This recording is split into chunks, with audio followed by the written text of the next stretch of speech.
Romanos capítulo 1, versículos 18 hasta el capítulo 2, versículo 16. Esto es lo que vamos a abarcar el día de hoy. Pero antes quiero hacerte una pregunta. ¿Cuál es el recuerdo más vívido que tienes de ser corregido de pequeño?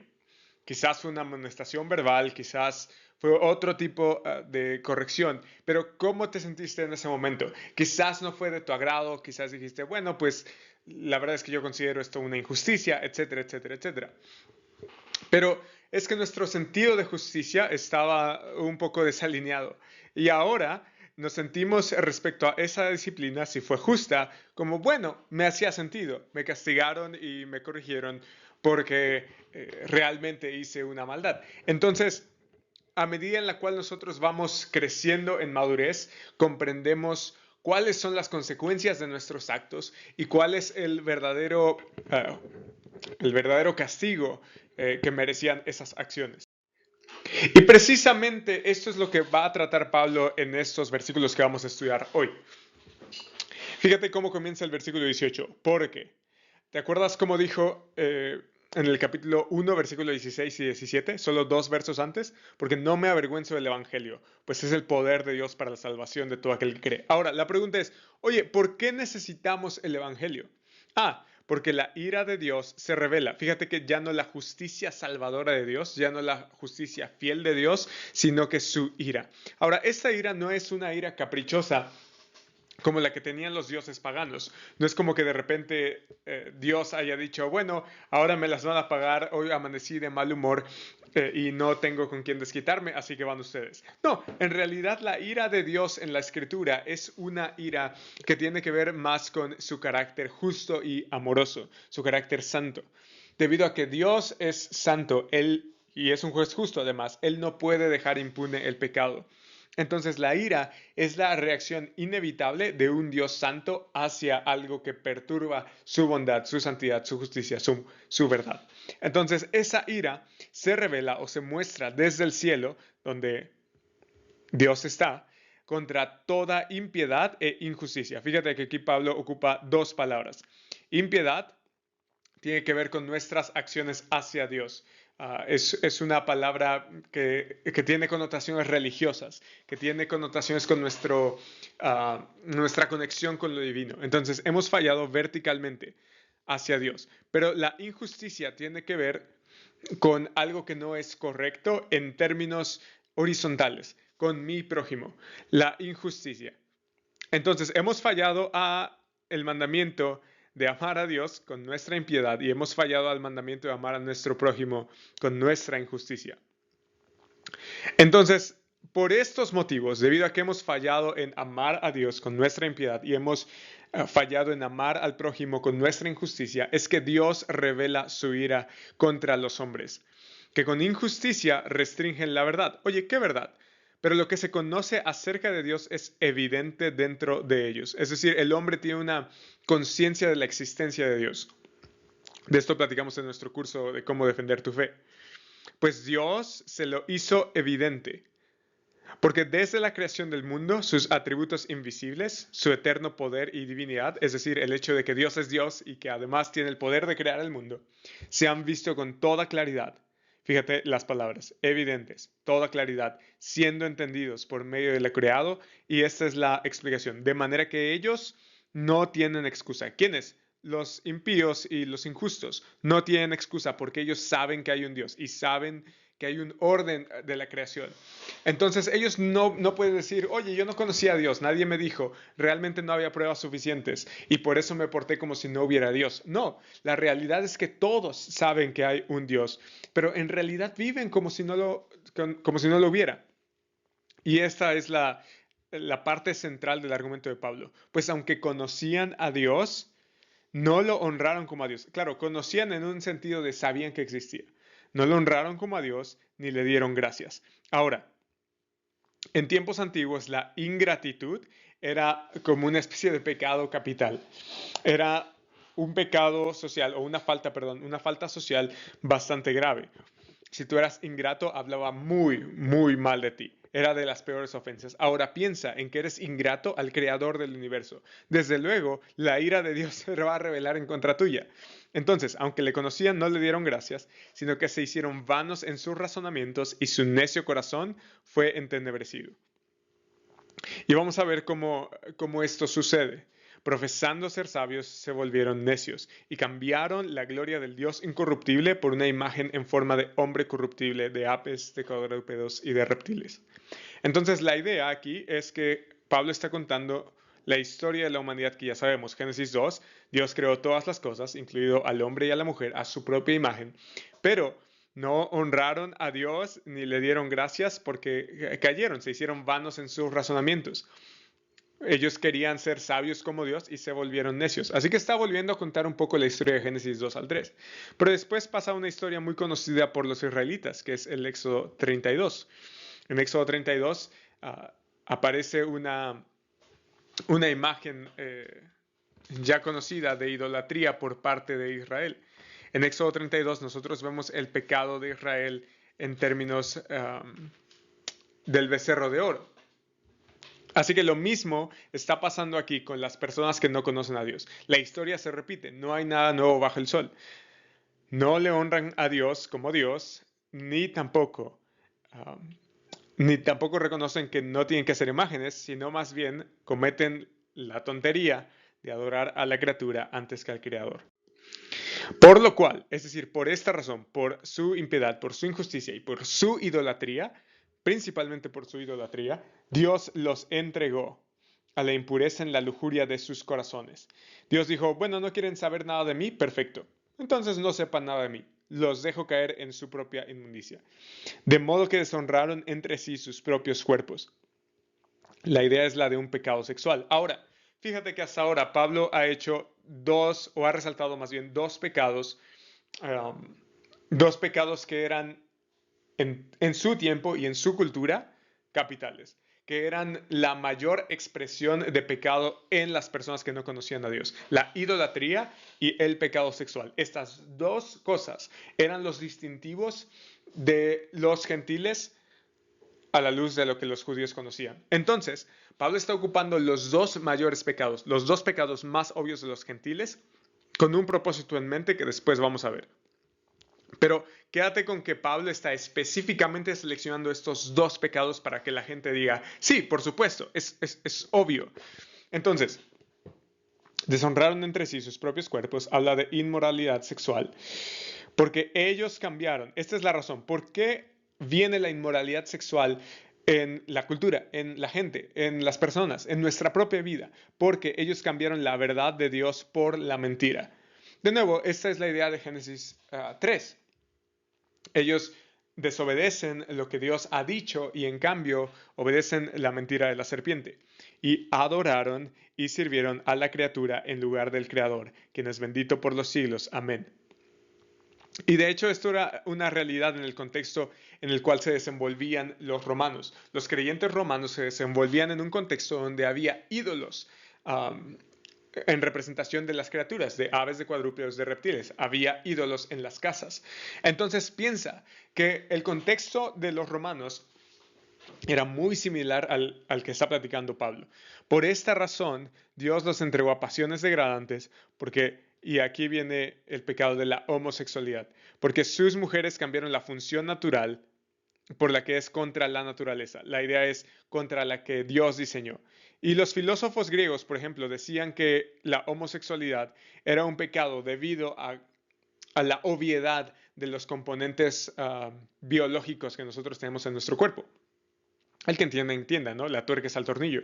Entonces, aún los filósofos griegos entendían que la homosexualidad era un pecado.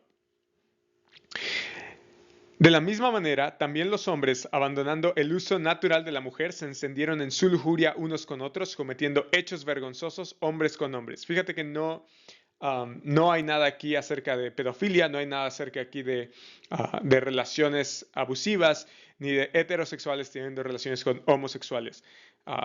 Esos son los tres argumentos que la gente pone para decir, no, Pablo no está hablando del pecado de homosexualidad, está hablando de abuso, está hablando acerca de pedofilia, está hablando acerca de relaciones de dominación. Pero estas tres cosas, aunque podrían estar implícitas aquí, realmente no son el punto de Pablo. Lo que Pablo está enfatizando es que abandonaron el uso natural de la mujer y se encendieron en su lujuria unos con otros, hombres con hombres, y recibiendo en sí mismos el castigo correspondiente a su extravío. Este castigo, por supuesto, es la ira de Dios, expresada en qué? En múltiples formas.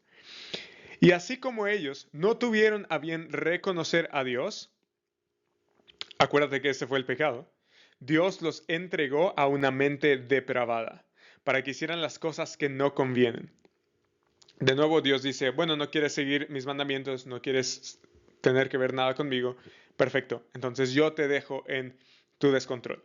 Están llenos de toda injusticia, maldad, avaricia y malicia, llenos de envidia, homicidios, pleitos, engaños y malignidad. Son chismosos, detractores, aborrecedores de Dios, insolentes, soberbios, jactanciosos, inventores de lo malo, desobedientes a los padres, sin entendimiento, indignos de confianza, sin amor, despiadados. Fíjate que toda esta lista de pecados va después de la idolatría y la inmoralidad sexual. Porque de nuevo, estas dos son solamente dos grandes ejemplos que Pablo señala, pero podríamos estar hablando de todos estos pecados y abordarlos de manera profunda, solamente para señalar que todos somos pecadores, que nosotros también hemos cometido estas cosas que no convienen. Ellos, es decir, los que practican tales cosas, aunque conocen el decreto de Dios, otra vez, no solamente conocen que Dios existe, conocen que Dios es un Dios santo, bueno, justo. Entonces ellos saben que los que practican tales cosas son dignos de muerte, porque así Dios lo ha estipulado. Hay un juicio. No solo las hacen, sino que también dan su aprobación a todos aquellos que las practican. Y esto desde luego es para que las personas calmen su conciencia. No pasa nada, síguelo haciendo y así ellas se sienten bien consigo mismos. Ahora, hasta este punto, cualquiera que hubiera conocido las escrituras o que fuera judío o que estuviera familiarizado con el Dios de Israel, hubiera podido decir, sí, Pablo, dale duro, eso, qué bueno que les estás diciendo eso, amén. Y en el momento en el cual dijeran amén, Pablo da un volantazo, se dirige hacia esas personas que dijeron amén, que dijeron, sí, Pablo, tienes razón, y les dice, por lo cual no tienes excusa, oh hombre, quien quiera que seas, tú que juzgas. Quien quiera que dijo amén al escuchar estas palabras son para ti. Pues al juzgar a otro, a ti mismo te condenas. ¿Por qué? ¿Por qué se condena? ¿Por simplemente decir amén? ¿Por simplemente decir, sí, Pablo, eso está mal? No, porque tú que juzgas practicas las mismas cosas. Esos que dijeron amén, no digan amén, porque ustedes están haciendo lo mismo de lo cual estamos hablando. Toda la lista de pecados también es como su currículum, es su manera de vida. Así que piensa en las implicaciones que tiene esto para la audiencia de Pablo. Les está cayendo esto como un balde de agua fría. Ahora, esto tiene que ver con una audiencia judía, como vamos a ver en el versículo 17 después. Pero el punto la razón por la cual él va a decir esto es por lo siguiente. Sabemos que el juicio de Dios justamente cae sobre los que practican tales cosas. A ver, entonces, tú practicas estas cosas, pero el juicio de Dios cae sobre los que practican tales cosas. Entonces, la implicación es que el juicio de Dios cae sobre ti también. No sobre ellos, sobre nosotros, tú incluido. Entonces, lo que Pablo quiere hacer con esto es que las personas caigan en una conciencia de decir, híjole, nosotros también estamos en la misma bolsa, estamos en el mismo bote y ese bote se está hundiendo. Esa es la idea de Pablo. Y piensas esto, oh hombre, tú que condenas a los que practican tales cosas y haces lo mismo, que escaparás del juicio de Dios. Ahora, ¿por qué alguien pensaría que escaparía del juicio de Dios? ¿Por qué alguien diría, bueno, la verdad es que a mí no me interesa? Recuerda que según el versículo 17, Pablo está hablando a los judíos. Entonces, ellos creían que estaban absueltos del juicio de Dios por el simple hecho de ser judíos. Ellos decían, bueno, nosotros tenemos la ley, somos parte del pueblo de Dios, tenemos la circuncisión, así que como somos el pueblo de Dios, Dios no nos va a castigar. Lo que importa es la intención, no tanto el hacer las cosas. Pero entonces ellos estaban descansando en que su buena relación de parte de Dios provenía simplemente por haber nacido judíos. Y Pablo está diciendo, esto no es así. Este era el mismo problema que todos los profetas habían abordado antes de Pablo. Y de hecho, Juan el Bautista también les dirigió estas palabras a los fariseos y saduceos, a personas que se creían justas. Cuando ellos venían para el bautismo, les dijo, camada de víboras, ¿quién les enseñó a huir de la ira que está al venir? Por tanto, den frutos dignos de arrepentimiento y no piensen que pueden decirse a sí mismos. Esto era lo que pensaba. Tenemos a Abraham por padre. ¿Eso qué quiere decir? Bueno, nacimos judíos, así que no es necesario que nos arrepintamos, porque vamos a salir bien librados de la ira. Porque les digo que Dios puede levantar hijos a Abraham de estas piedras. El hacha ya está puesta a la raíz de los árboles, por tanto, todo árbol que no da buen fruto es cortado y echado al fuego. Así que esta era la idea que tenían los judíos, la audiencia a la cual Pablo ahora mismo se está dirigiendo. Ustedes creen que van a escapar del juicio, pero no es cierto. Ahora, a los judíos entonces les esperaba el mismo juicio. Así que el tener la ley no garantiza un juicio favorable. El tener la circuncisión no garantiza un juicio favorable delante de Dios. El ser judío no implica salvación. Él lo que va a hacer es darles primero las malas noticias para después llevarlos a Cristo. Porque alguien podría decir, bueno, sí, entonces no necesitamos salvación por medio del Evangelio porque nosotros ya vamos a salir bien librados. No, no, no, dice Pablo. Tanto los gentiles como los judíos, todos están bajo pecado. Entonces, Pablo está intentando sacar a la luz todo orgullo que pueda haber.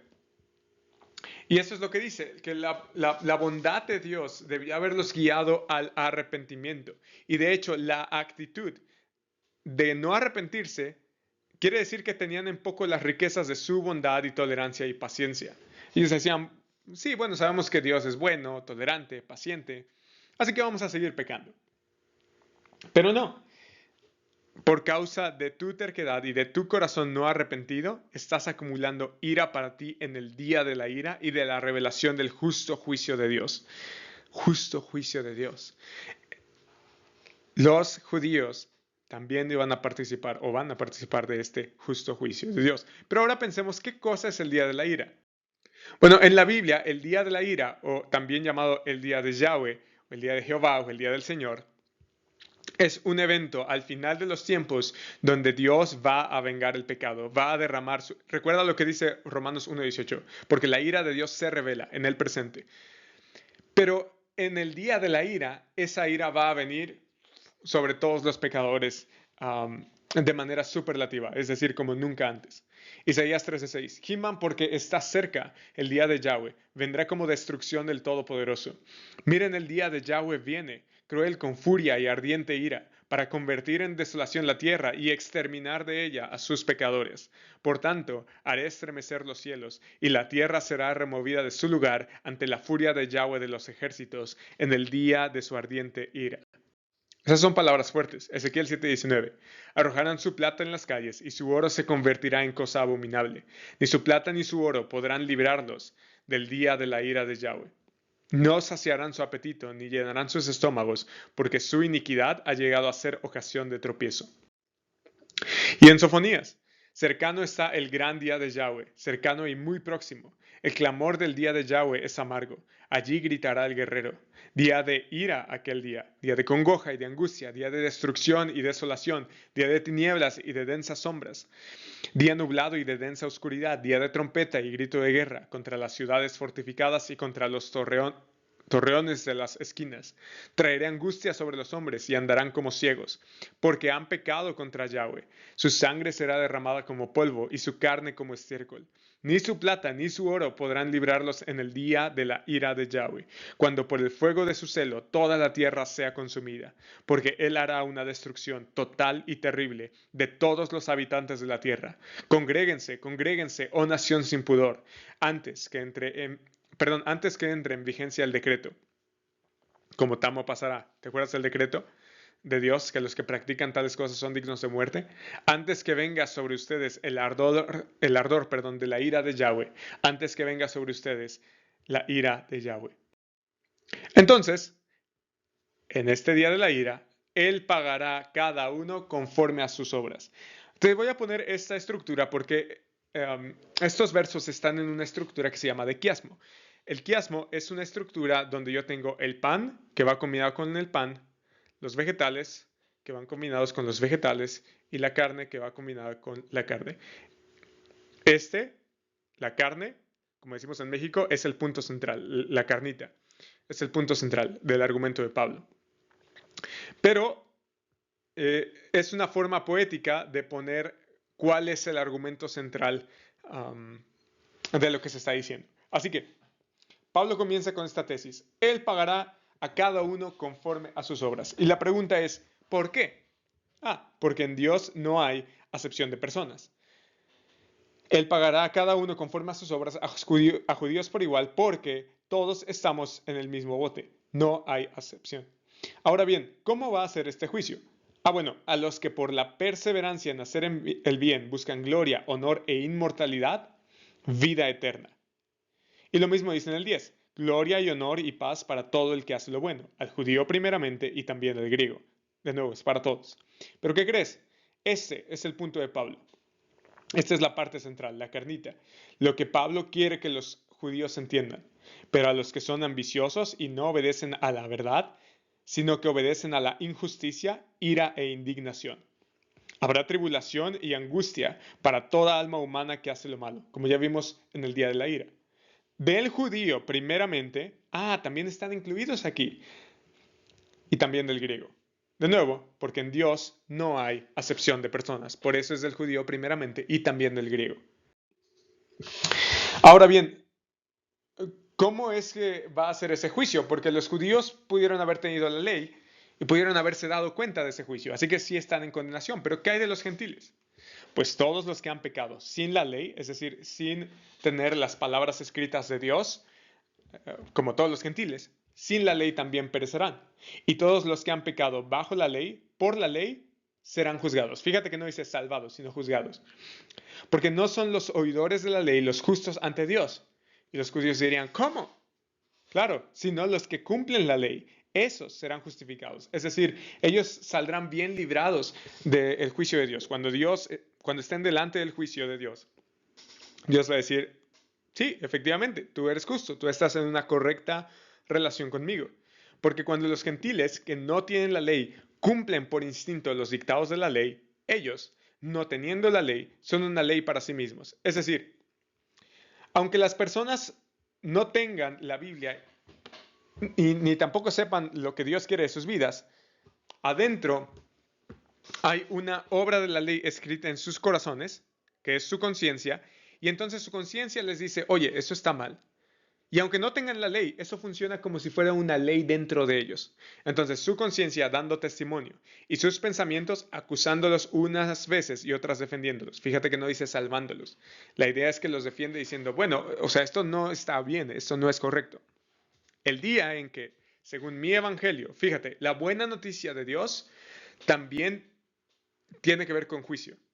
Dios juzgará los secretos de los hombres mediante Cristo Jesús. Y este es el foco de Pablo, llevarlos a Cristo. Ahora, ¿qué hemos aprendido hasta aquí? Que todos estamos en el mismo barco. Este barco se está hundiendo. Tanto los religiosos como los que no lo son han fallado en su relación con Dios. Estamos incluidos tú y yo. Unos por ignorarlo, porque no conocen a Dios, y otros por no vivir a la altura de lo que saben. Es decir, todos saben que Dios existe, todos saben que va a haber un día del juicio. Eso no hay, de eso no hay duda. La manera en la cual conocemos eso cambia. Si somos religiosos, por ejemplo como los judíos, lo sabemos por las escrituras. Pero si no somos religiosos, si nunca hemos escuchado hablar acerca de Jesús, eso lo sabemos por medio de nuestra conciencia. Pero el punto es que no tenemos excusa, como ya Pablo lo dijo repetidas veces. Entonces, todos hemos fallado en nuestra relación por Dios, ya sea que lo ignoremos o que no vivamos a la altura de lo que ya sabemos. Pero al final, todos sufrimos de una disfunción que nos impide amar a Dios y a los demás como deberíamos. ¿Te acuerdas? Impiedad e injusticia. Todos estamos en ese mismo bote y ese bote se está hundiendo. Pablo va a seguir argumentando acerca de esto y vamos a ver en qué acaba todo lo anterior en los siguientes versículos. Así que te veo ahí.